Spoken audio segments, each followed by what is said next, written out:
আসসালামু আলাইকুম বন্ধুরা, কেমন আছেন? তো আজকের প্রতিবেদনটা হলো যে আদা নিয়ে। এই যে আমাদের দেখুন বীজ আদা, আজকে বীজ আদা শেষ আমার।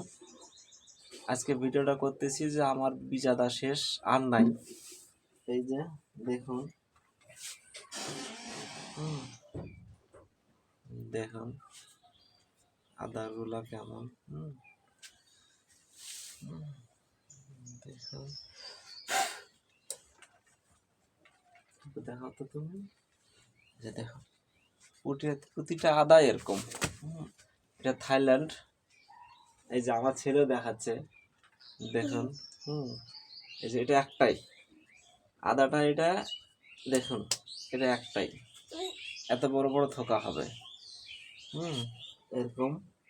তো সবগুলাই এরকম। কোনটা দেখাবো বলো দেখি, শোনো। এই যে দেখুন, এটা এরকম, দেখুন, এটা একটাই আদা। এই আদাটা হাফ কেজি হবে। তো এরকম হয়েছে, আলহামদুলিল্লাহ। তো আজকের ভিডিওটা করার উদ্দেশ্য যে আমার এখানে আদা আছে 2 মুঠ মতো। তো এক ভাইয়ের নিচে 30 কেজি, আর এক ভাইয়ের নিচে 25 কেজি। আমার আদা শেষ, আর অল্প একটু থাকবে, এটা আমি লাগাবো নিচে। তো আজকে ভিডিওটা করা যে আমার আদা বীজ শেষ, আর আদা বীজ নাই এবছরে। আগামী সামনে বছরে আবার দেওয়ার চেষ্টা করব। আপনারা লাগলে নেবেন। আর এবছরের মতো আদা শেষ। ঠিক আছে, ভালো থাকবেন, সুস্থ থাকবেন। আসসালামু আলাইকুম। প্রিয় দর্শক, আজকে দেখাবো যে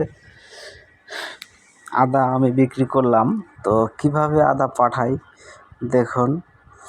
তো ওপরে দেখতেছেন একটু মরিচের চারা, ওনার মরিচের চারা দিলাম 10টা। উনি বলতেছে দেখি লাগাই দেখি। তো আমার আদা শেষ, আজকে শেষ করলাম আদা বেচে।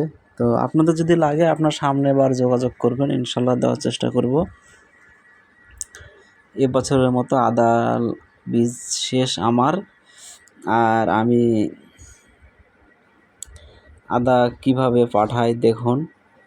এই যে কিছু মরিচের চারাগুলো আমি দিলাম, উনি করতেছে কিছু লাগাবো দেন। তো ঠিক আছে।